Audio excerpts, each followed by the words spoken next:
na kuna matope mengi sana. Haya matope mnakanyaga ndani, mna stuck, mnakwama, mnajaribu, mnakwama. Yani ni kama njia, si ati mnatengeneza udongo, mnajaribu kukanyaga mtoke, lakini mnakwama. Ujue kwamba utakuwa mtu wa kuoleka na kurudi kwa boma.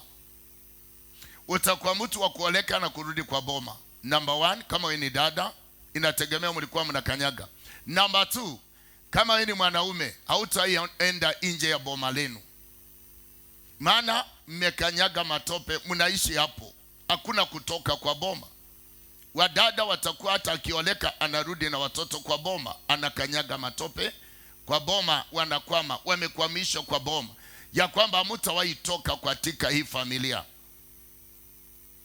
Haya, hiyo ni kwa ajili ya sehemu ya kwamba hautaioleka, na ukioleka utarudi. Na kweli unaoleka, unarudi kwa boma. Why? Mlikanyaga matope, amtoki ndani ya matope. Matope ukiyaona kwa familia, kwa boma, mnakanyaga mkikwama, washawafungia kwa hiyo familia. Hamwezi enda nje ya familia, wezi enda, hata wezi nunua shamba kaenda, hata utawahi kuwa na mawazo ya kununua shamba. Number 2, pepo la umaskini. Hiyo ambayo nasema hiyo kanyaga ni ya kufungia kwa boma. Na ukiona njia yenye unaenda ina matope, unatereza ukienda, si kwa boma, unatereza ukienda. Hii inahusika kuhusu njia yako ina shida nyingi sana. Maisha yako yana shida nyingi sana. Maisha yako yana shida sana. Kwa hivyo uchawi wa ukoo wenu umekufuata mpaka mjini, unatembea kwa njia ya mateso. Yani unaishi maisha ya shida, ya kuombaomba, hauna kazi, na ukipata kazi ulipi, ama ukipata unalipwa, pesa inaisha. Maisha ya mateso ndio nazungumzia. Kwa hivyo si kwa katika hali ya ndoto ya maisha ya hiyo, lakini nataka kusema kwamba utajuaje ndoto yako inakamilika? Hizi ndoto ninazowaambia zitawasaidia sana. Ukiona katika ndoto saa mbele yako, una saa ama ya mkono kama hii ya prophet, ama ya ukuta, ukaona saa mbele yako. Wakati umeona saa mbele yako, ujue kitu ya kwanza, Mungu anakulaumu kwa sababu ya your timing. Ujitime mwenyewe, yani unachelewa katika maisha yako. Angalia maisha yako, unachelewa. Hivyo ndivyo maana yake ya kuona saa.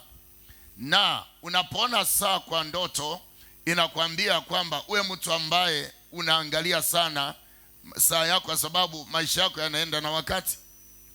Then ukiona kwa ndoto mtu anakupea pesa kwa ndoto na hujamjua, mtu anakupea pesa kwa ndoto. Unapoona unapewa pesa kwa ndoto, hili neno ambalo nasema litakusaidia. Ukitakapoona unapewa pesa kwa ndoto, pesa kwa ndoto peke yake, hili neno litakusaidia sana.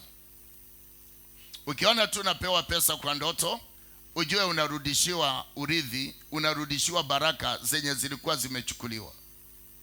Maana huyu mtu anakuletea pesa, ni malaika ameenda kuleta utajiri wako mali walikuwa wamefungia. Lakini si rahisi wote hivyo. Ukila wakati wa unaota unapeana. Ukiota ndoto unapeana pesa, lazima kuna mgonjwa utatoa pesa, lazima kuna jambo litatokea utatoa pesa, lazima kuna jambo libaya linakuja ambalo litakugharimu utoe pesa.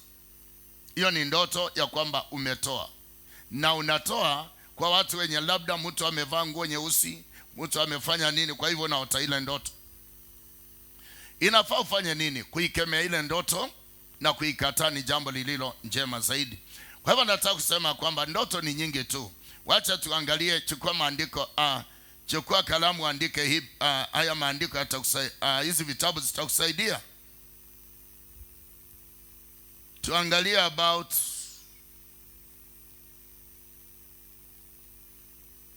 kitabu cha Danieli,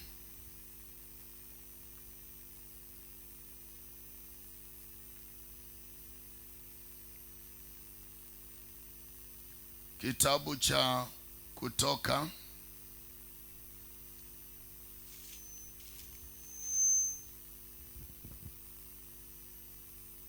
Danieli 7 mstari wa kwanza.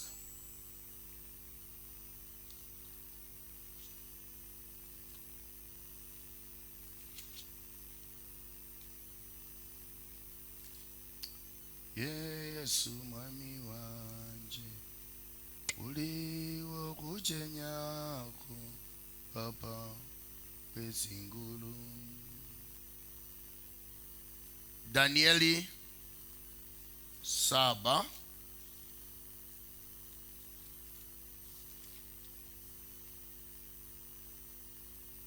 Danieli mlango wa 7 samani. Danieli mlango wa 7. Nataka nikusomea ya maandiko ili yapate kukujenga katika njia ya imani.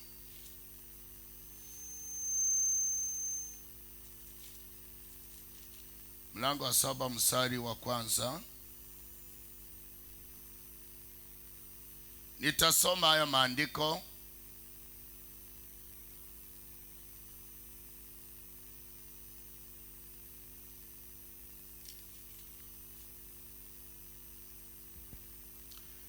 Biblia inasema katika mwaka wa kwanza wa utawala wa Belshaza mfalme wa Babeli, Danieli aliota ndoto, nayo maono yakapita mawazoni yake aliyokuwa amelala kitandani mwake, akayaandika mambo aliyoyaona katika ndoto yake. Danieli akasema katika maono yangu usiku nilitazama, na hapo mbele yangu kulikuwa na upepo kutoka upande wa 4 za mbingu ukivuruga bahari kuu. Wanyama 4 wakubwa, kila mmoja tofauti na mwenzake, wakajitokeza kutoka baharini. Mnyama wa kwanza alifanana na simba, naye alikuwa na mabawa kama ya tai. Nikatazama mpaka mabawa yake yalipong'olewa, naye akainuliwa katika nchi. Akasimama kwa miguu miwili kama mwanadamu, naye akapewa moyo wa binadamu. Number 5. Hapo mbele yangu kulikuwa na mnyama wa pili ambaye alionekana kama dubu. Upande wake mmoja ulikuwa umeinuka, na alikuwa na mbavu 3 katika kinywa chake kati ya meno yake. Akaambiwa, amuka ule nyama mpaka ushibe. Number 6. Basi baada ya huyo nilitazama mbele yangu kulikuwa na mnyama mwingine aliyefanana na chui. Juu ya mgongo wake alikuwa na mabawa 4 kama ndege. Mnyama huyo alikuwa na vichwa 4, naye akapewa mamlaka ya kutawala. Number 7. Baada ya huyo katika maono yangu usiku nilitazama, na mbele yangu kulikuwa na mnyama wa 4 mwenye kutisha na kuogofya, tena mwenye nguvu nyingi. Alikuwa na meno makubwa ya chuma, akaponda na kuangamiza waanga wake, na kuyakanyaga chini ya nyayo zake chochote kilichosalia. Alikuwa tofauti na wanyama wote waliotangulia, naye alikuwa na pembe 10. Wakati nilipokuwa ninafikiri kuhusu pembe hizo, mbele yangu kulikuwa na pembe nyingine ambayo ni ndogo iliyojitokeza miongoni mwa zile 10. Pembe 3 za mwanzoni ziling'olewa ili kuipa nafasi hiyo ndogo. Pembe hii ilikuwa na macho kama ya mwanadamu na mdomo ulionena kwa majivuno. Nilipoendelea kutazama, viti vya enzi vikawekwa, naye mzee wa siku akaketi. Mavazi yake yalikuwa meupe kama theluji, nywele za kichwa chake zilikuwa nyeupe kama sufu. Kiti chake cha enzi kilikuwa kinawaka kama miali ya moto, nayo magurudumu yake yote yalikuwa yanawaka moto. Mto wa moto ulikuwa unatiririka ukipita mbele yake. Maelfu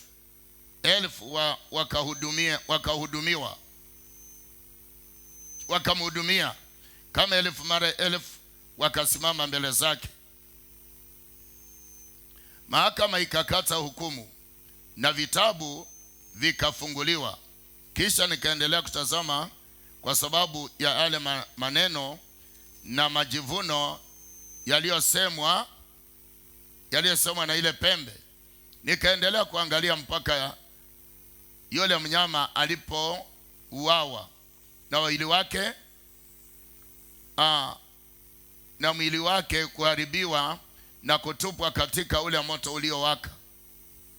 Wanyama wengine walikuwa wamevuliwa na mamlaka yao, lakini waliruhusiwa kuishi kwa muda fulani. Katika maono yangu ya usiku nilitazama, na mbele yangu nikamwona anayefanana na mwanadamu akija pamoja na mawingu ya mbinguni. Akamkaribia huyo mzee wa siku, na akaongozwa mbele zake. Akapewa mamlaka ya utukufu, ufalme wenye nguvu, na watu wa kabila zote, mataifa na watu wa kila lugha wakamwabudu. Utawala wake, tuko kwa ndoto. Utawala wake ni utawala wa milele ambao hautapita, na ufalme wake ni ule ambao kamwe hautaangamizwa. Tafsiri ya ndoto. Mimi Danieli nilipata mahangaiko rohoni, nao maono yale yalipopita ndani ya mawazo yangu yalinisumbua. Nikakaribia mmoja wa wale waliosimama pale, nikamuuliza maana hii ya asili ya haya yote. Basi akaniambia, nakupa tafsiri ya vitu hivi. Hawa wanyama wanne wakubwa ni wafalme wanne zinazoinuka duniani, lakini watakatifu na yeye aliye juu sana watapokea ufalme na kumiliki milele na milele. Amina. Yani, kwa ufahamu wake ni kwamba ukiendelea kusoma utapata hizo ndoto. Danieli aliishi kwa ndoto muda mwingi, na ndoto zilimsaidia Danieli. Danieli ni yule anazungumza habari ya kutupwa katika tanuru la simba. Ndoto zilimsaidia kutoka mahali pagumu sana. Kwa hivyo hii ndoto ya Danieli itakuhusu wewe ambaye unanisikiliza. Kwa hivyo nakuuliza, katika anga ya kiroho, unajua kuna mtu anaweza tembelea ndani mwa ndoto yako, anakuja usiku, anachukua baraka zako, anaenda kutumia mchana. Unajua kuna watu wana access ndoto wanaingia ndani mwako usiku, wanatumia baraka zako. Ushaijua? Kuna watu wanaingia ndani mwako, wanachukua baraka zako usiku, wanaenda kutumia mchana. Ushaijua ndoto wanakubadilishia kama mavazi?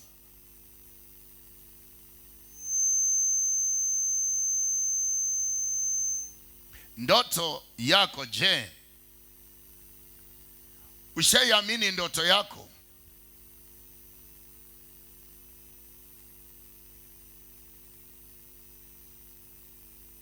Ukiota ndoto umekufa, umezikwa, asubuhi yako ukaamuka, ushaijua maana yake? Ukiota ndoto unajiona umekufa, unajua maana yake?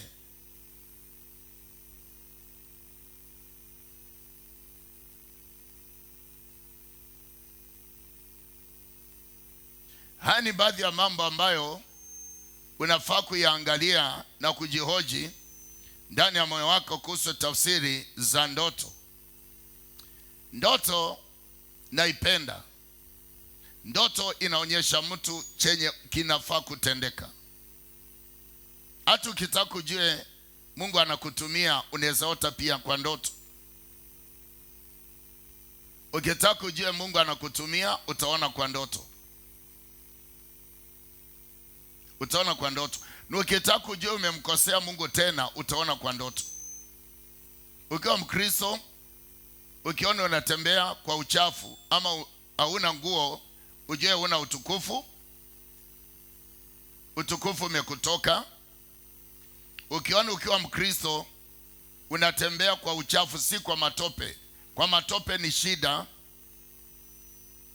Uchafu ni dhambi. Ukiona tu unatembea kwa uchafu, kwa mafi, ni dhambi. Namba 2, ukiona kwa ndoto unaingia kwa toilet, na ile toilet ni kama chafu, ni kama unataka kuanguka ndani,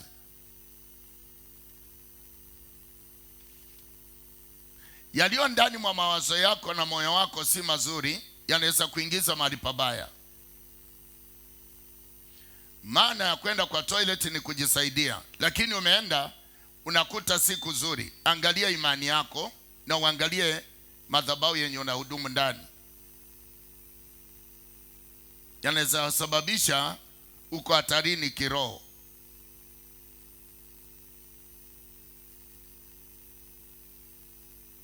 Hiyo ni ndoto ambayo inafaa uielewe.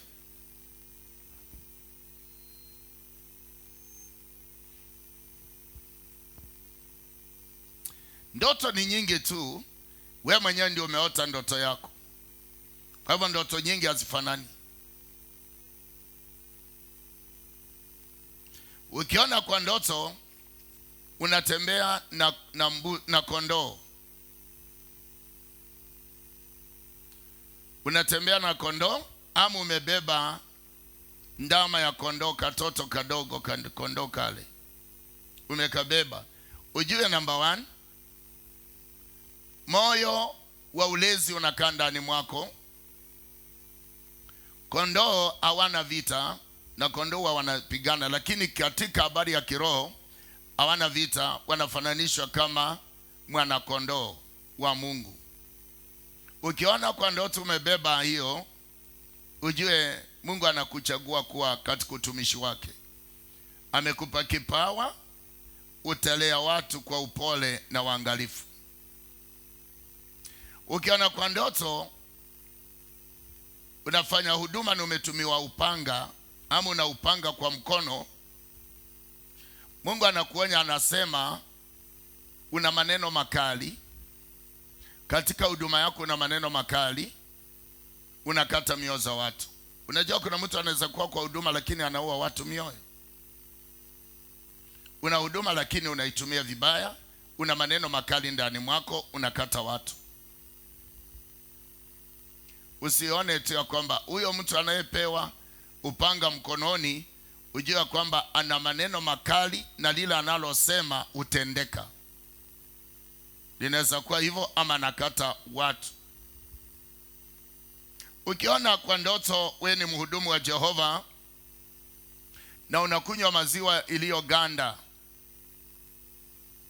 maziwa iliyoganda, ama unapea watu maziwa iliyoganda, na wewe ni pastor ama apostle ama nani, ujue neno lako, una neno lakini liliharibika. Haupei watu maneno yaliyo fresh, unapea watu maneno yaliyoharibika. Haufai kupatia watu maziwa yaliyoganda kama mchungaji, unafaa upatie watu maziwa yaliyo fresh. Hiyo ni taarifa ya ndoto. Ukiona kwa ndoto unakula samaki, ni neno la Bwana ambalo uko nalo. So kwa hivyo unakula neno la Bwana. Bado ukile neno la Bwana usiende mbio. Una njaa ya neno, enda ukapate kibali cha maombi, maana una njaa ya neno, upate kula neno la Bwana. Maana Yesu ndiye alifanya tukajua hivyo. Ukiona umebeba omena, tule samaki ndogo, ujue ya kwamba wewe ni evangelist wa kuvua watu. Wewe ni mwinjilist wa kuvua watu. So omena ni mioyo za watu ambazo unavua. Mungu anasema hivyo. Unavua mioyo za watu. Unavua mioyo za watu. Ukiona kwa ndoto umebeba socks. Kwa ndoto ukibeba socks, Mungu anakuambia tabia zako si nzuri. Onyo mbele za Bwana. Ukiona kwa ndoto una kidonda katika mwili wako ama mguu wako na kinatoa usaa au maji, ujue kwamba ndani mwako kuna kitu kinakuumiza sana na una hasira zaidi. Hani mabaadhi ya mambo ambayo mnafaa kuelewa mkiwa mnaishi duniani.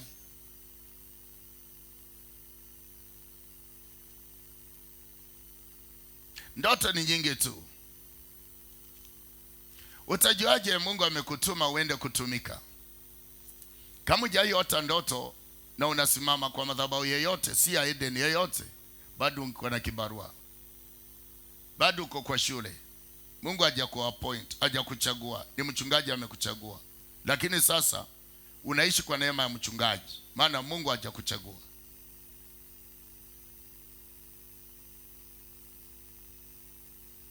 Ukiona una baiskeli na wewe ni mwinjilist, wewe ni mhudumu wa church, ujue umepewa neno la kuwa mwinjilist. Usidanganywe na mwingine. Hiyo ni kazi ya kufanya evangelism, door to door evangelism. Unapitia hali ngumu lakini unatumika sana kufikia watu wengi. Ukiona umebebwa kwa pickup na nyuma yake upepo na shida, uko kanisani, ulipewa uongozi ama kipawa, lakini ujihadhari kwa mambo mengi. Watakupiga vita, watakusumbua sana na mko safarini, lakini walio mbele ndio hawasikii hayo mambo. Wewe ndio unasikia ukiwa nje. Kwa hivyo unaweza kuwa uko kanisani, uko ndani mwa kanisa, lakini mawazo yako yako nje kila wakati. Unabeba mambo ya nje unatumia ukiwa kanisani. That's why umebebwa kwa pickup. Haifai ukue nyuma ya pickup, unafaa kuwa hapa mbele ya pickup. Na pia ujue kwamba unaweza kuwa mchungaji wako hakutegemei sana, kwa sababu umejitenga. Uko nyuma, wewe unapigwa na upepo, unapigwa, unachomwa na jua, unazenyeshewa. So hauna umbrella. Na ukumbuke nilisema wakati moja, ukiona kwa ndoto uko na umbrella imetoboka, ujue una imani iliyoisha. Imani yako imetoboka, so haiwezi zuia mvua. So imani yako binafsi imetoboka. Wewe ni mcha Bwana, unaenda kanisani, lakini kila kitu ikija unapatikana ndani. Vitina ndani, ugomvi ndani, vita ndani, masengenyo ndani, kila kitu. Maana una neno la, yani una imani lakini ishatoboka. So kila kitu, maji kija nini, haiwezi kusaidia katika maisha yako ya kiroho. Kukufunika. Ujua kwamba imani yako ya kiroho haiendi vizuri. Ninakueleza, ukiona katika maono umebeba maji chafu,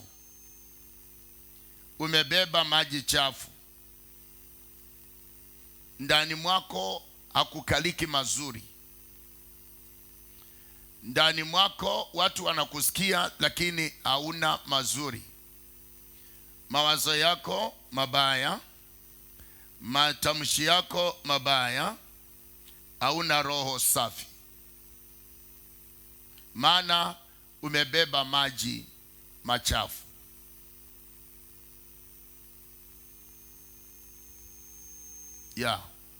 Maana yake ya kubeba maji machafu.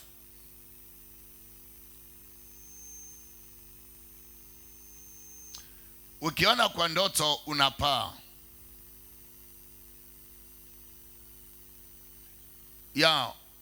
mimi Asheri wanapaa sana. Hiyo napaa. Hata jana nilipaa. Na nilipaa kwa mwendo mrefu sana. Jana nilipaa kwa mwendo mrefu zaidi. na nikaona na paa kuliko watu walio na pikipiki. Nilikuwa na paa, ninaenda mbele za watu walio na pikipiki, na nilikuwa naenda mbio sana. Sielewi mahali tulikuwa tunaenda, but nilikuwa na paa. Unajua la ajabu, ukipaa haupai ukienda mbinguni, unapaa ukienda hivi. Uendi juu, unaendanga hivi, unaenda kwenye unaenda. So sijai hata nimeenda mbinguni hivi, huwa napaa hivi, naenda kwenye naenda, lakini napaa juu. Na hiyo kupaa ni kuzuri, maana unapita hata juu ya msitu na huna mabao. Mimi sijui mabao inatoka wapi, sielewi. Unatumia nguvu tu. Kuna zile nguvu za kiroho ambazo zinakusaidia kupaa. Kwa hivyo utakapoona unapaa kwa ndoto, si ati ya kwamba ni mtumishi. Unapaa kwa sababu umepata nguvu za kukupigania vita. Walio chini Mungu amekutofautisha na wewe. Watakupiga vita chini, lakini unapita juu yao. Kwa hivyo Mungu anakuanga amekupa neema ya kuinuliwa kwa mateso. Kuinuliwa kwa mateso. Utakapoota uko hospitalini, umelazwa hospitalini. Kuna dada moja ambaye tuliomba naye tangia asubuhi. Mama yao alikuwa serious vibaya sana kule Siaya. Nimewafuatilia mpaka jioni, mama akaanza walisema walibeba watu 5 wakiwa si mtu tena. Wakakimbilia madhabahu ya Eden hapa jana. By saa 4 saa 5 usiku kuwapigia, wanasema mama sasa anaweza ongea na kujua mtu. Siku 3 hajawahi kula, akaanza kukula. Hawa walikuwa nasema hali yake si nzuri, na nikawaambia kwa jina la baba yangu aishie, madhabahu mliokimbilia itawatetea. Nitawapigia simu, maana sijawapigia leo, na imani ya kwamba yule ambaye nilisema hawezi ona, haoni sasa. Imagine hivyo ndivyo baba amefanya, na wana ushuhuda mpaka wengine wakaniambia, nabii leo tumekulako chakula. Mungu akubariki prophet. Tumekulako chakula. Hawakuwa nakula because waliona mama yao hayuko tena. Lakini jana wakasema jioni wamekulako chakula, na nimemfuata mara 3. Mimi nikijua ni mgonjwa, imani yangu imenituma kwako na kufuatilia kila saa. Asheri ndiye anakupigia simu. Mimi nakupigia. Siwezi zima simu kwa sababu ni mgonjwa. Najua kuna wengine wakisikia mgonjwa hiyo wanaacha, wanatafuta mtu wa pesa. Wapigie mtu wa pesa. Wakisikia uliacha kazi hawakupigie, wanapigia mwenye ana pesa. Lakini mimi naombanga Mungu anisaidie tu, kwa sababu hata duniani tutaishi miaka yenye Mungu ametupa, na bila furaha na upendo tukikimbilia tutamani vya ulimwengu sana, vitu na mali vitatupeleka.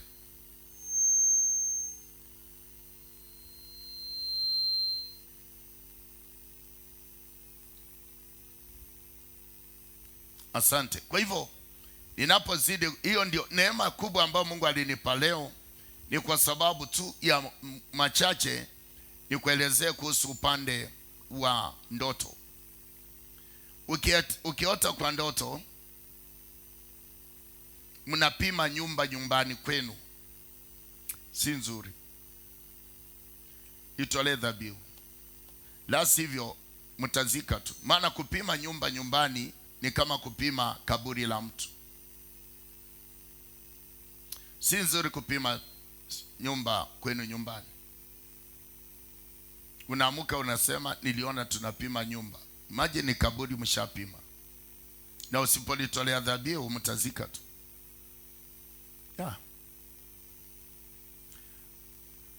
Ukiota kuna eagle, ndege kubwa kama eagle, amekuja kwenu na akafunika boma lenu, mkapiga nduru, mkaamuka kama haijatolewa. Sidhani kama kuna mmoja. Huyo ndio eagle atawakula nyinyi wote. Mpaka boma lenu litabaki makaburi tupu. Huyo ni mnyama ashashuka kula boma lenu, na atawakula nyinyi wote, hata mwenye uliota. Kabla ya miaka zenu kufika, itolee dhabihu, sadaka ya kukemea your spirit. Sadaka ya kukemea. Unajua kuna mtu ana sacrifice mtoto wake mwenyewe, ama mjaijua? Kuna mtu ana sacrifice mtoto wake mwenyewe, kwa sababu ukiota ndama amekufa, ujue unapeana mtoto wako. Ukiota ndama amekufa, ujue unapeana mtoto wako. Ukiota kifaranga umeua, ujue umeua mtoto wako. Una sacrifice kwa ndoto, unaweka muhuri, inatendeka pasipo kujua. Unaweza kuwa na mimba ukaota hivyo, lazima hiyo mimba itatoka, ama atakufa, atazaliwa kama amekufa. Umesacrifice mwenyewe. Hivyo ndivyo watu wana sacrifice. Hivyo ndivyo inavyofanyika katika habari za kiroho. So ndio naona mtu akisha kufa anasema, hii kifo niliota.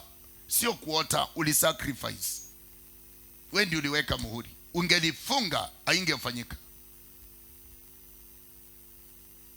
Niliota hii kifo, kumbe ilikuwa inakuja, alafu ukafanyaje?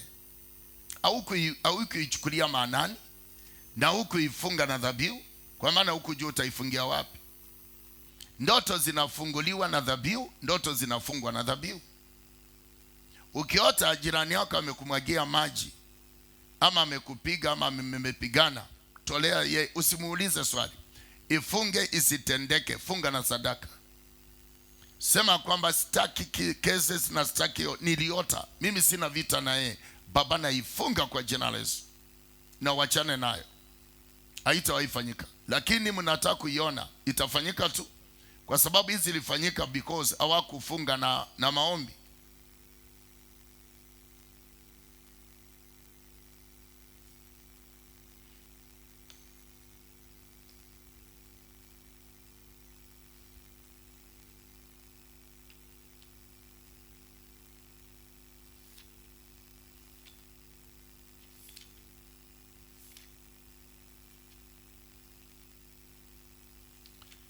Nataka kumtukuza Bwana katika wimbo, alafu nisaidie mioyo za watu. Na kabla nisaidie mioyo za watu, kuna ndoto ambayo umeota na imekuhangaisha na si nzuri. Wakati neema ya ndoto imefika, unaweza itumia dhabihu. Unaweza support JTM na dhabihu, na mimi nitakuombea kuhusu ndoto na haitafanyika. Na ukiona nimekwambia na unatafakari unasema ni uongo, basi wacha, usitoe. Utatolea kwenye ndoto, itakamilikia. Maana ndoto ni safari, inafikanga mahali pa kukamilikia.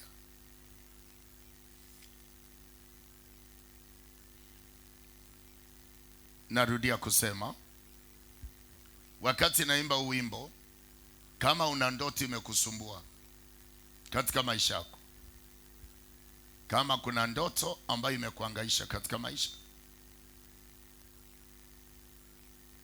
nataka tuitolee sadaka, tuifunge na sadaka, kwa sababu ninajua ukikosa kuifunga na sadaka wakati neno la Mungu limesema, maana labda leo ndiyo ilikuwa tafsiri ya ndoto, utaitolea wakati inaenda kamilika, na si vizuri kuitolea kukamilika. Tuifunge kabla ikamilike, na Yesu atakutenda mema.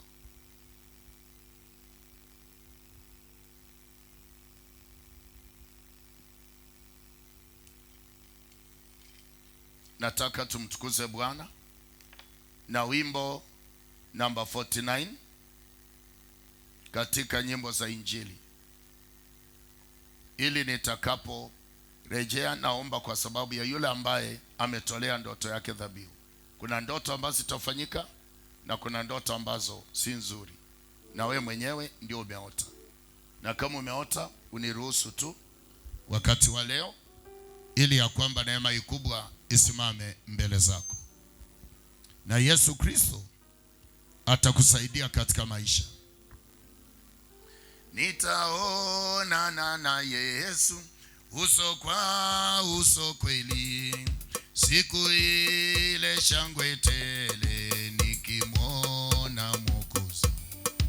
tutaonana na Yesu uso kwa uso kweli, siku ile shangwe tele nikimwona Mwokozi. Tutaonana na Yesu huko kwetu mbinguni, na kwa utukufu wake nitamwona milele. Tutaonana na macho huko kwetu mbinguni, na kwa utukufu wake nitamwona milele. O sasa siwezi kujua jinsi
kuna neno ambalo uliota, na hili neno limekuwa kikwazo mbele yako, imekutesa muda mwingi.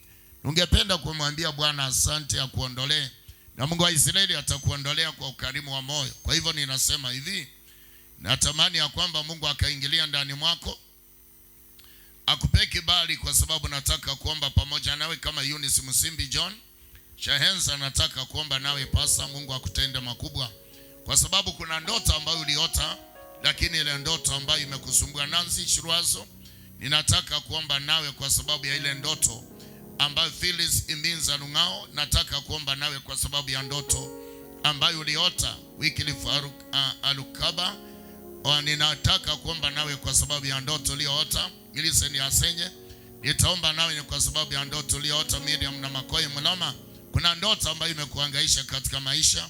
Ninataka Irene Vusha niombe nawe kwa sababu ya ndoto ambazo zinakuhangaisha. Tunataka kuunganisha imani ya ndoto siku ya leo, ya kwamba Bwana Yesu atusaidie, Bwana majeshi akatuokoe kwa sababu ya ndoto ambazo tumeota.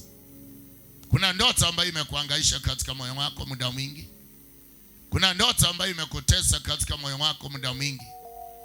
Hii ndoto ambayo umeota, umerudi shuleni, inakurudisha nyuma. Ni nani aliyekufunga na kukuharibu? Je, ushaitolea dhabihu ili ya kwamba hiyo ndoto ipate kushindwa? Je, ndoto ya kuota ya kwamba wewe ni mgonjwa kila wakati. Kwa nini unaota wewe ni mgonjwa? Mambo yaliyo ndani mwako yamekudhoofisha, hauna nguvu tena. Ndoto hiyo tuitolee dhabihu, tuseme tunaikataa kwa damu ya mwana kondoo. Umeota ndoto ya kwamba maisha ni magumu, umeanguka kwa maji. Ndoto hiyo yote hujaikataa, katika dhabihu na sadaka umekemea tu. Baba Yesu akaniambia kwamba ndoto hizi hazitolewi vile ambavyo unazitoa. That's why zinatokea. Tuna ndoto ambazo zinaweza chukua hata mwaka mzima, lakini ujue kwamba hiyo ndoto lazima itafanya nini? Lazima itatokea, kwa maana huku ifunga. Sikiliza, wakati ambapo Farao alipoambiwa habari ya ndoto ya ng'ombe 7 walionona, zilizokonda zinakula ng'ombe zilizonona, yeye alianza kuweka gala, alianza kusema tujitetee, lakini hakujua kwamba Mungu ndiye angetetea taifa. Yeye angetolea Mungu dhabihu, na hiyo yote ingekuwa imeshindwa. Kwa hivyo nimesimama leo nikisema katika jina la Yesu Kristo, Baba amenituma kusema hivi ya kwamba tunataka kukataa kila ndoto ambazo zote ambazo zilisimama mbele zako kaziota, kwa jina la mwana kondoo. Baba mbinguni, El Shaddai Adonai, tunataka kuzifunga. Ni kwa sababu gani? Kwa sababu ya ukamilisho wa ndoto. Unajua, katika jina la Yesu Kristo, Edith Auma, ninakataa ndoto yote ambayo ibilisi anaweza kuwa ameisimamisha upande wako siku ya leo, ya kwamba kila ndoto Edith ambayo ilisimama mbele zako imekuwa shida na balaa, kwa sababu umetoa dhabihu lako la kusema kwamba nafunga hiyo ndoto. Nami Edith ninasema na kusupport kwa imani ya kwamba ninafunga hizo ndoto katika jina la Bwana Yesu Kristo. Ndoto zote ambazo Lucifer amekuwa ametuma mbele zako, kama ndoto za mawazo, ndoto ambazo zimekutenganisha na baraka zako, ninakataa hizo ndoto ambazo Lucifer alikuja akakuwekea kama kiapo, nami nazifunga kwanga katika jina la Yesu Kristo. Damu ya Yesu Kristo kusaidia Ebi Vihenda. Kila ndoto yote, mafanikio yako yameliwa na ndoto. Umeishi katika ndoto, umeishi katika mawazo ya ndoto, unasumbuka Ebi Vihenda. Ninasema kwa damu ya mwana kondoo, Baba mbinguni afunge roho zote za ndoto mbaya. Iwe ndio siku ya leo ya kusema hukumu ya Bwana itolewe kwa ajili ya ndoto zote ambazo Lucifer ama zimetokea mbele zako na zinataka kutendeka. Ninakataa hizo ndoto mbaya ambazo zote umeota. Ninanena katika habari ya kiunabii ya kwamba katika jina la Yesu Kristo, hizo ndoto za kula nyama, ndoto za kutembea, ndoto za kuwa uchi, ndoto za kutembea, ndoto za panya, kwa damu ya Yesu Kristo tunazikataa. Onesimus Wanjala, kwa damu ya Yesu Kristo, Mungu akufungulie mipaka zako na kutetee, maana nimesimama katika utetezi katika jina la Yesu Kristo. Kila ndoto zote ambazo zimesimama mbele za Ruth na kataa kwa damu ya Yesu Kristo. Makobe, tunafunga kila roho zote za ndoto mbaya katika damu ya Yesu Kristo. Mwana wa Adamu akakuondolea ndoto za vita, ndoto za mabishano, Nancy Shirasa na kuombea rehema za Bwana Yesu Kristo, ya kwamba Mungu msaidizi wa imani akatende mema na akakutembelea, kwa sababu ninahisi utukufu wa Bwana. Ukisema niombe ni kwa sababu ya Beatrice Otieno. Nasema kila ndoto ambayo imesimama mbele zako na ikataa, na ifunga kwa anga kubwa ya mwanakondoo katika jina la Yesu Kristo mwana wa damu. Ainuliwe na kutembelee kwa damu ya mwanakondoo. Damaris Minza, na kataa kila aina yote ya ndoto zote ambazo zimesimama. Ndoto mbaya lazima tuzikemee kwa damu ya Yesu Kristo, kwa maana zimesababisha ya kwamba watumishi wa Bwana wanateseka, wanakula wanateseka, kwa sababu zishawekewa muhuri. Na kataa kwa damu ya Yesu Kristo ndoto ambazo zimesimama katika mipango zako. Na simama katika imani ya madhabahu haya nikisema katika jina la Yesu Kristo, vile maandiko yamesema, tunazikataa katika damu ya mwanakondoo. Tunakataa katika jina la Yesu Kristo. Narudia kusema tunazikataa katika damu ya Yesu Kristo. Mwana wa damu asimame na kutetee na kutembelee na kutende mema katika jina kubwa la mwana kondoo Yesu Kristo. Kwa hivyo ningependa kwa damu ya mwana kondoo, tuna kati hawa ambao nimetaja ambao wamesimama nasi hapa, kuna maono ambao Bwana wa Israeli amenipa kwenu. Lazima nikuombee kwa damu ya mwana kondoo.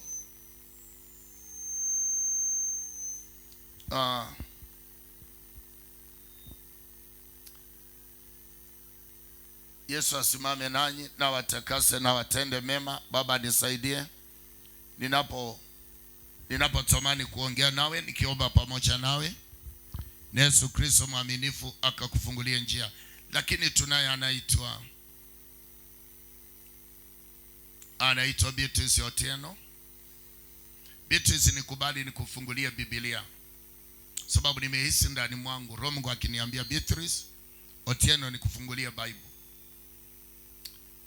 Na Biblia hii kanene kwa anga, sababu na lile Biblia hii itasema Beatrice ni ukweli. Naomba katika jina la mwana kondoo Yesu Kristo, nimesimama na Beatrice Otieno. Baba yangu, nipe bandiko kulingana na Biblia hii, ambayo itakuwa ni jiwe lake Bwana, ambalo ni kwa sababu ya kutuma kila alichotuma. Mwana wa Adamu, umenishuhudia nimfungulie Biblia kama msingi wake mwema. Baba Yesu, mtembeleni ukatende kupitia Beatrice Otieno katika jina la Yesu wa Nazareti. Beatrice Otieno, nitakusomea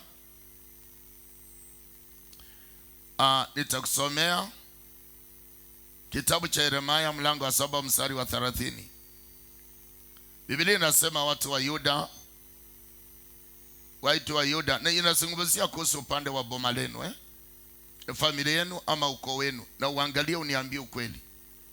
Inasema watu wa Yuda wamefanya maovu machoni pangu, asema Bwana.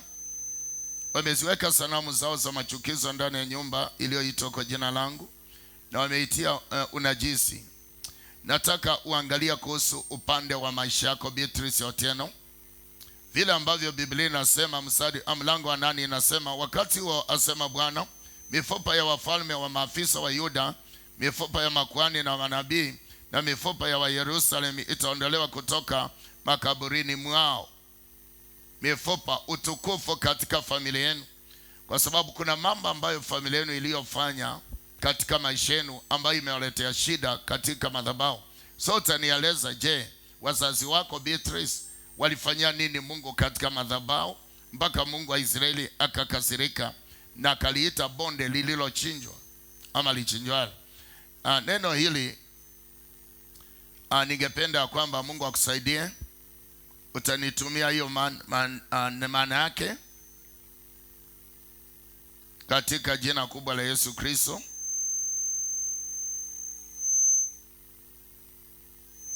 Katika jina kubwa la mwana kondoo.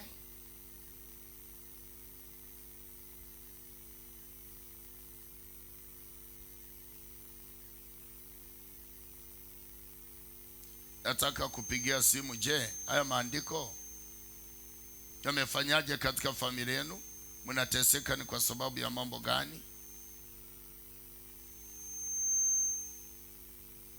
samani kidogo, 25 20 7 6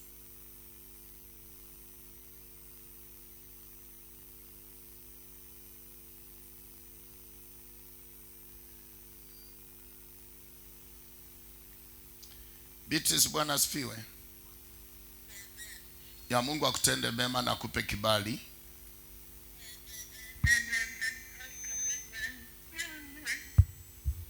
Beatrice, Bwana asifiwe. Mungu akutende mema na akupe kibali kikubwa. Unasikia vile Biblia inasema hayo mapito yote mmepitia kwenu si rahisi. Amen.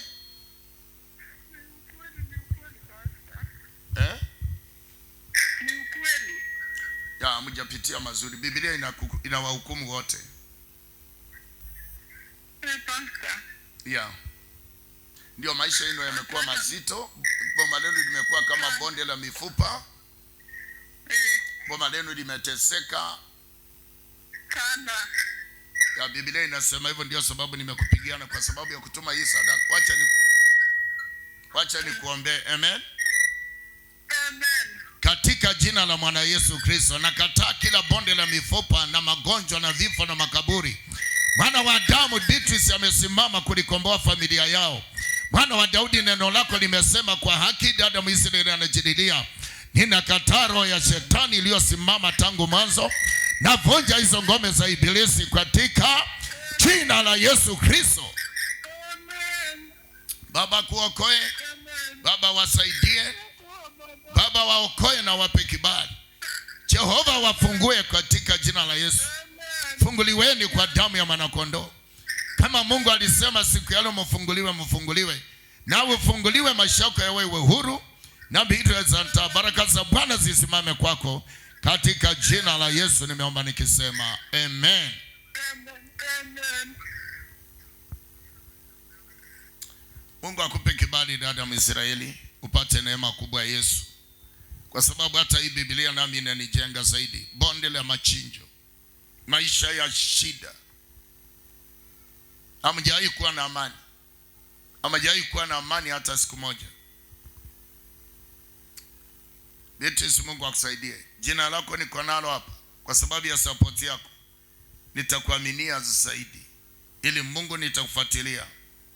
Nione Mungu amekutendea kitu katika maisha. Ya Mungu akutendee kitu katika maisha yako ili upate ufunguliwa katika jina la Yesu, mwana wa Adamu aishie.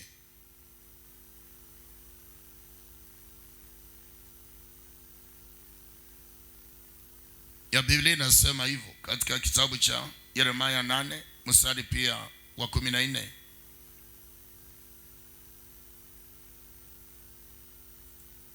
Tukimbilia kwenye miji yenye maboma tukaangamie huko.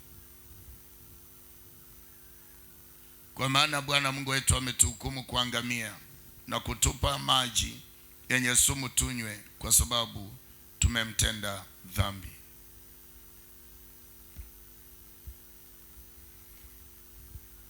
Mtazamaji wangu, naomba ni kwa sababu ya kibali kikubwa kwa ajili ya ndoto. Nataka kupinga ndoto. Nasikia Roho Mungu akisema nipinge kila aina zote za ndoto ambazo zimekuwa zinakuhangaisha katika maisha. Na kwa sababu umetuma toleo lako la kupinga ndoto, ninaomba Yesu asimame na akaipinge katika anga. Ingosi magani, Yesu akubariki. Tunapinga ndoto siku ya leo. Kuna ndoto unaota unakula nyama. Kuna ndoto unaota unafukuzwa na watu. Kuna ndoto hujailala unanyongwa usiku. Kuna pepo linakuja linakunyonga tu. Pepo linakuja linakunyonga kabisa. Yaani kuna wakati ambapo pepo linakuvamia tu kukunyonga. Yaani mnaishi katika hali ya shida. Unalia usiku wote. Watu wanakufukuza siku yote. Ninataka tumwambie Bwana neno moja. Yesu akusaidia kwa damu yake ya mwanakondoo. Yesu akusaidia katika jina la Yesu. Wacha nikupigie simu huyu mwingine ambaye nimeona ya kwamba amesimama nasi. Unajua anapiga simu kulinga. Mungu akinionyesha nikupigie na kupigia, najua sababu. 1 2, najua sababu.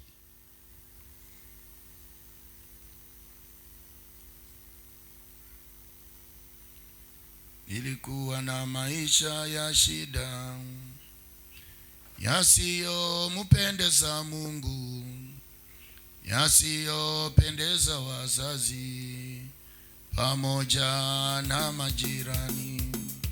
Nilikuwa na maisha ya shida yasiyompendeza Mungu, yasiyopendeza wazazi pamoja na majirani.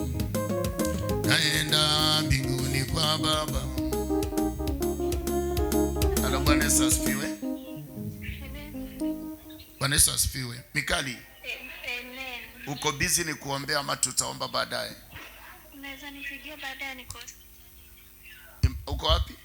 Hospitali. Na ndio sababu nilitaka kupigia ukiwa hivyo hospitalini. Unajua tumbo ni mbaya, oh Jesus. Anyway. Sorry, sijakusikia. Sawa. Anafuatilia akiwa hospitalini. Na nataka kumwombea na anasema ako hospitalini. Na Mungu amenionyesha ni muombe ako hospitalini. Na ametuma toleo akiwa hospitalini. Na anasema maana anasikia ako hospitali. Mungu alikuwa na mpango gani na mambo ya tumbo lake? Unitafute.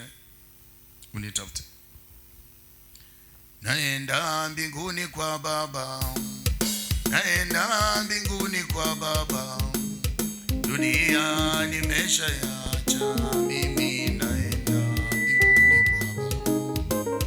Naenda mbinguni kwa Baba. Naenda mbinguni kwa Baba. Na dunia nimeshaiacha mimi, naenda mbinguni kwa Baba. Naenda mbinguni kwa Baba. Naenda mbinguni kwa Baba. Dunia nimeshaiacha mimi, naenda mbinguni kwa Baba. Naenda mbinguni kwa Baba. Dunia nimeshaiacha mimi, naenda mbinguni kwa Baba. Naenda mbinguni kwa Baba.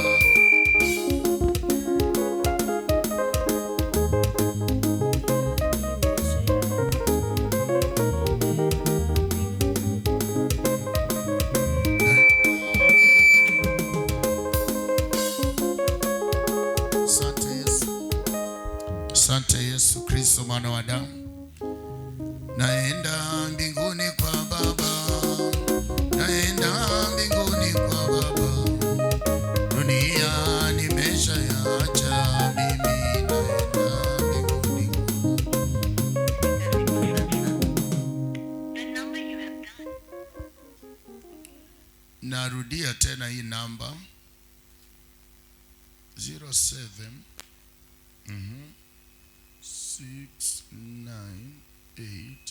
6987551.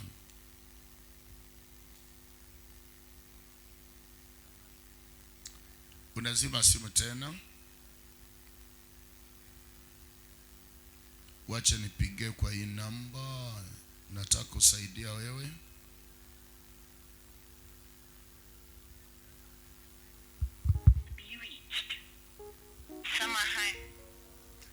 Network inawasumbua hawa.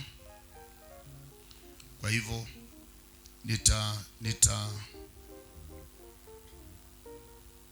Asante Yesu Kristo.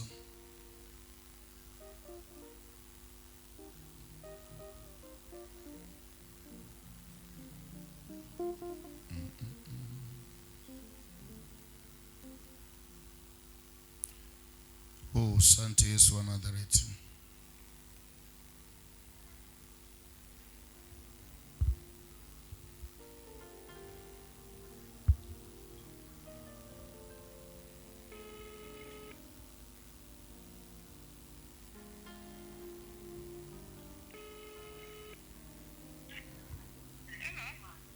Mary, Bwana asifiwe. Amen.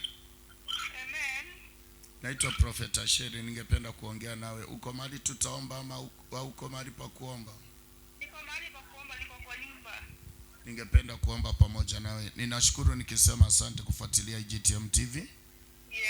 Na Mungu akubariki sana na akupe kibali. Imani yangu imenituma kwa upole ni kuombee. Yeah. Na ningependa niombe pamoja nawe. Unikubalia kwa anga. Amen. Amen. Tuamini tuombe kwa jina la Yesu. Amen. Amen.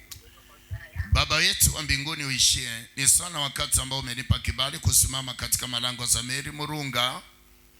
Baba Yesu, ninamuombea kibali chako Jehova, ukawatakaze Bwana wa majeshi wakiwa vile walivyo.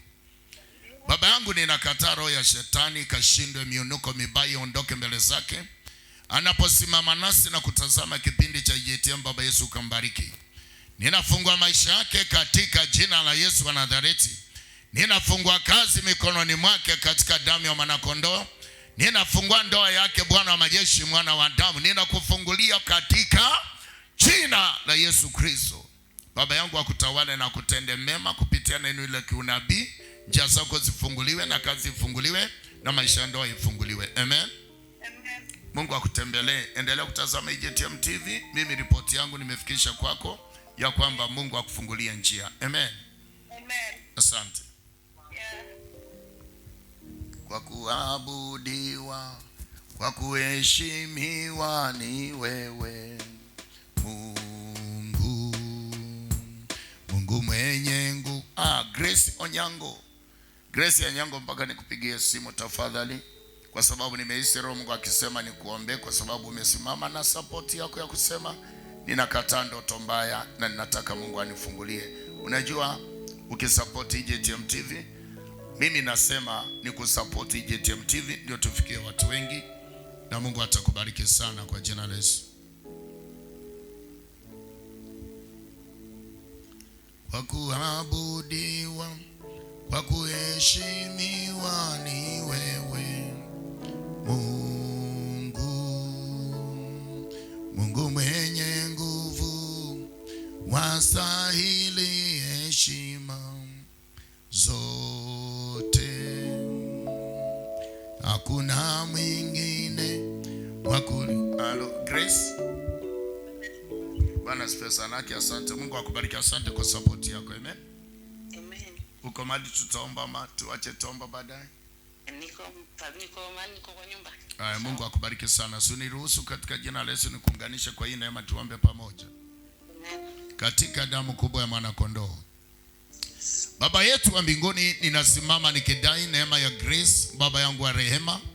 Amenikaribisha katika nyumba yake Bwana, nikaombe pamoja naye. Ninakushukuru Simba wa Yuda. Tazama Bwana wa majeshi, umemlinda, umempa kibali katika maisha. Ninakataa roho za vita na mabishano katika maisha yake, roho za shetani ambazo ni minuko mibaya za kuwafuatilia, katika damu ya mwanakondoo. Ninarudisha watoto waliopotea, ninarudisha mfalme ushindi na ukuu wako. Ndoto zake zikamilike, ndoto za shetani ziondoke. Baba, mpe ndoto za baraka. Anaposimama mbele zako Baba, asimame kwa utumishi wako. Nyumba yake ifunguliwe milango siku ya leo, maisha yake yafunguliwe siku ya leo Baba, maisha yake yabadilishwe siku ya leo, katika jina la Yesu wangu nimeomba nikisema amen. Amen. Barikiwa Grace, nitakuaminia sana. Mungu alininenea jana ya kwamba ni siku tano anaenda kutenda muujiza. Ni siku 5 anaenda kutenda muujiza. Kwa hivyo siku zimebaki siku 4. Aliniambia tarehe 15 anaenda kutendea watu muujiza, na huo muujiza mimi ninaona katika maono yangu ya kiroho ya kwamba lazima itatendeka. Jana Tishikune, Yesu Kristo mwaminifu alindaye watoto wa watu.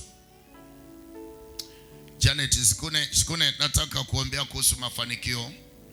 Baba Yesu ananishuhudia, alafu nitakuombea kuhusu mtoto wa dada yako msichana mdogo, lakini kusumbuliwa na kichwa, alafu mwili wake utakuwa mkubwa na atasumbuliwa sana, atakuwa anatoka jasho katika mwili. Baba Yesu ananishuhudia hivyo.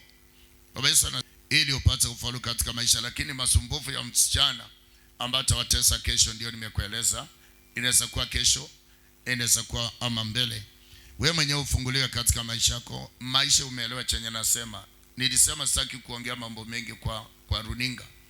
Maisha unaelewa. Niruhusu kwa jina la Yesu.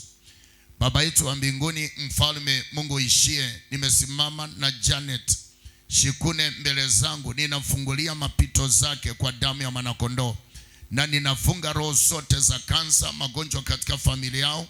Ninaombea msichana ambaye Bwana umeshuhudia kwa ajili ya upande wa dada yake.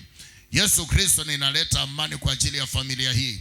Vita vyote na utengano ambao umesimama mbele za kina Janet, ninabomoa kwa anga kubwa nikikataa katika jina la Yesu Kristo mwana wa Adamu. Bariki Janet ukamuinue katika ukuu wako, katika jina la Yesu Kristo nimeomba nikisema amen.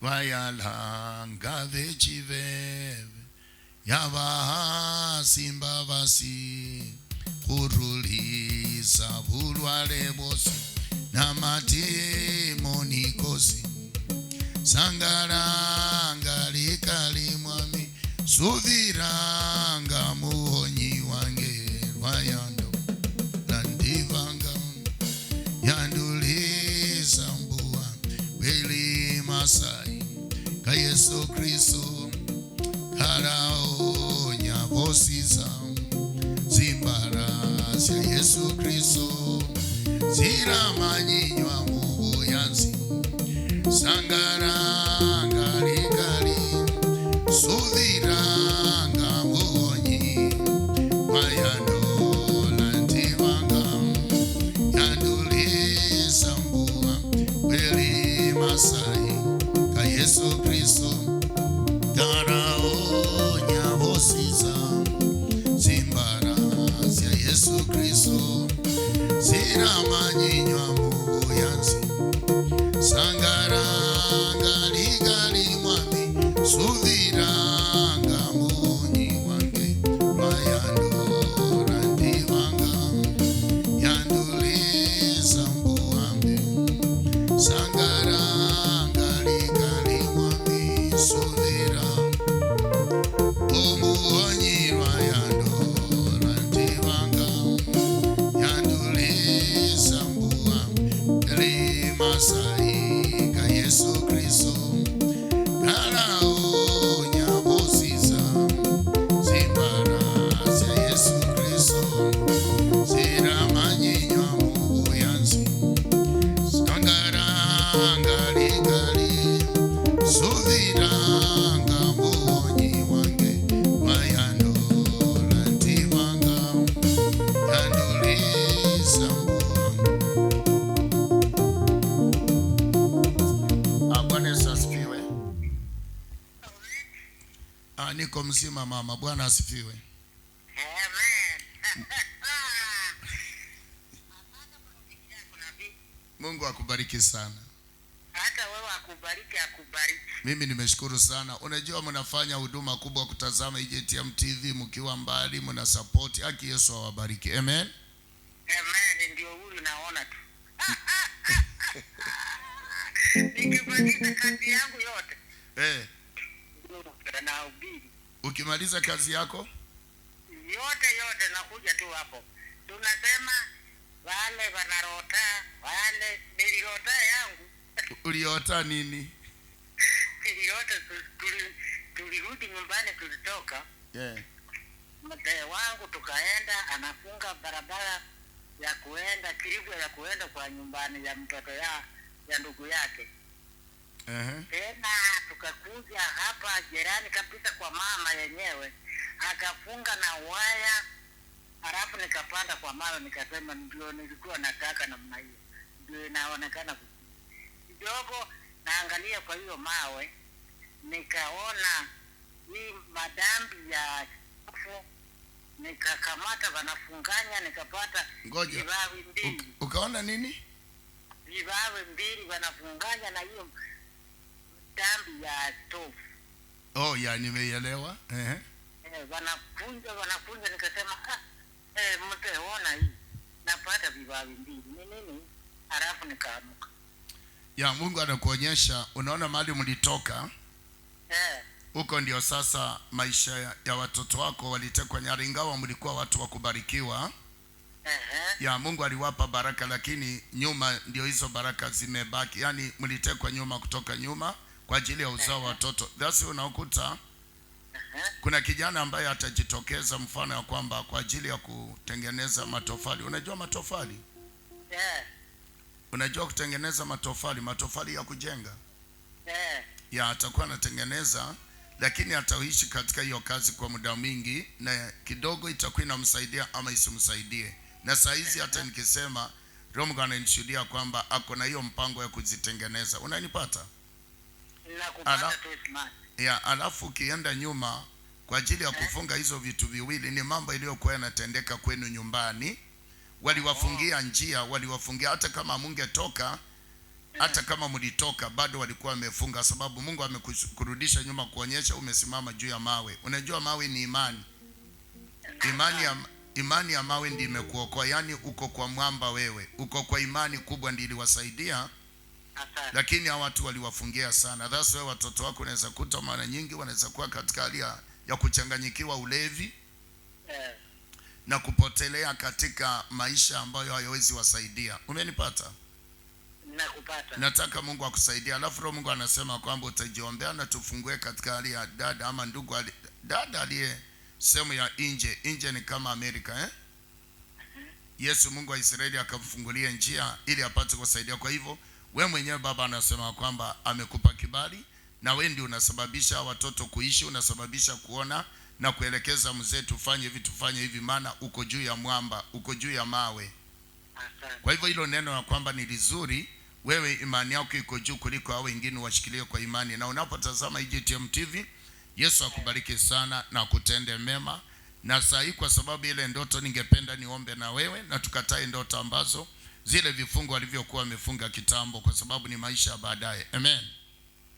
Tuombe. Baba mbingu na nchi, tunakataa kila spirit ambazo imeingilia kati ya watoto wa huyo dada mwana wa Adamu, na walifungwa kuanzia nyumbani. Jehova Rafa umemrudisha mahali walipofungiwa, njia zao zikafungwa, na akaona watu wamefunganisha mambo ya ukoo wao. Jehova Rafa, giza ambalo ilichangia majirani kufunga njia mwana wa Adamu na likachangia watu wao kuwafungia maisha, leo nimesimama kulikataa na kukatalia mbali katika jina la Yesu Kristo Mwokozi. Ninasema Baba Mungu mbingu akubariki na bariki boma ili kwa Yesu na mimi nikiomba. Amen. Ni vizuri sana. Asante kwa sababu anasema akimaliza kazi kule nyumbani, hapo ndio kazi ipo kwa EGTM TV. Kwa hivyo EGTM TV inafikia watu wengi, inaokoa watu wengi, inasaidia watu wengi, inaonoa mioyo za watu, na ninasema asante wanaotazama na kufuatilia. Na pia mkumbuke kusupport EGTM TV. Kile Mungu amekupa unaweza support, kwa sababu Mungu ni mwaminifu. Elizabeth Asagi, Baba Yesu wa mbinguni akupe kibali Elizabeth, na nionyeshe mapito mbele yako ya kwamba mahali unaweza pita na mahali ambapo utapata faida. Nafunga roho zote za pepo mchafu mwana wa Adamu. Mebo na kupigia simu, Roho Mungu anasema nipigie Mebo. Asante kwa support yako Mebo, na kupigia simu Mebo. Roho Mungu anasema nipigie Mabo simu. Nataka nikupigie simu. Namba yako ni gani jameni? Yesu Kristo akusaidie sana, akusaidie sana. Nasikia hivyo. Peleleza moyo wangu iwe safini wangu kama kwako Mungu ilidhiripi. Peleleza moyo wangu unifunulie aliyomo ndani yangu nami niyajue. Bwana asifiwe Mebo. Amen. Nimesikia Roho Mungu akisema nikupigie simu, na unasema kuhusu mambo nini iliyofanyika usiku wa kuamkia leo. Je, kuna jambo lote ambalo umeshuhudia ama tusubiri?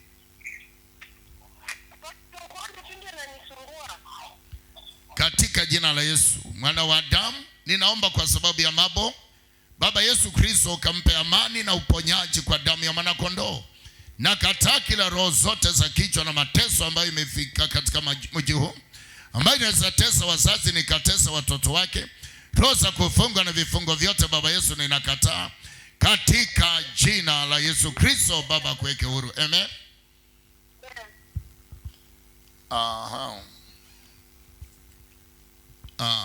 Elizabeth, kwa damu ya Yesu Kristo, Baba mbingu na nchi, ninachukua fursa na wakati wa kukabidhi maisha ya Elizabeth Asagi mbele zako, mwana wa damu. Mfungulia mapito, mtembelee Elizabeth kwa jina la Yesu Kristo. Baba yangu, atende mema, haja ya moyo wake Baba ikamilike. Ninafunga kila ndoto mbaya kwa damu ya Yesu Kristo, mwana wa damu. Fungua Jehova, ninapomtakasa katika damu ya mwanakondoo. Napenda kuomba. Mimi naitwa mwombezi wa imani wa kuombea watakatifu katika jina la Yesu Kristo, mwana wa damu. Asimame na kutende yaliyo mema na yaliyo ya baraka. Kwa hivyo tunapozidi kutafakari habari kubwa ya mwana wa Daudi, ni kwamba tunaishi katika nyakati za kutumia maono katika unabii. Kwa hivyo mtazamaji wangu, nataka nikuombee kibali kwa Bwana Yesu Kristo ili nikuruhusu katika anga, ili Mungu apate kubariki mahali ulipo na apate kutembelea na kutenda mema. Kwa hivyo nataka kusema, Baba nisaidie napoenda kukataa ndoto mbaya, ndoto za vita, ndoto za mateso, ndoto ambazo ziliwekwa mihuri na kitambo na wazazi na mababu na majirani na maadui. Zote ninaenda kukataa ili ukawekwe huru. Waliokufunga katika jina la Yesu Kristo, vifungo vyote vikuachilie ili maisha yako yawe na amani kuanzia leo. Amini kwa damu ya Yesu Kristo. Amini kwa jina la Yesu Kristo. Amini kwa damu ya mwanakondoo. Katika jina kubwa la mwana damu Yesu Kristo, mwana wa Daudi. Tazama Baba, saa imefika na ni saa 7. Nimesimama kufunga na kukataa kila roho zote ambazo Bwana zilikuwa za ndoto mbaya katika jina la Yesu Kristo. Baba Yesu, zilizowekwa muhuri ninazibomoa, zile zilizopandwa kwa wanadamu ninazikataa. Ninakemea hiyo anga katika jina la Yesu Kristo. Baba, tawala maisha ya watoto wako, ndoto zao Bwana zilizo nzuri zikamilike. Ndoto mbaya Yesu kawaondolee. Tazama Bwana, nimekaa nao tangia asubuhi na nafika tamati ya ibada ya leo, nikisema Bwana, tukutanapo jioni tukifundisha mambo ya shifra na pua, Yesu anadhari tutasimama nasi. Baba yangu, utatutia moyo na usiku wa leo Bwana tuendeleshe ibada ya ndoto, kwa sababu ndio Mungu utakayekamilisha. Nisiloliomba Baba Yesu niombe katika jina kubwa la Yesu Kristo, nimeomba nikisema amen. Mtazamaji wangu, Mungu akubariki ukiwa pale nyumbani.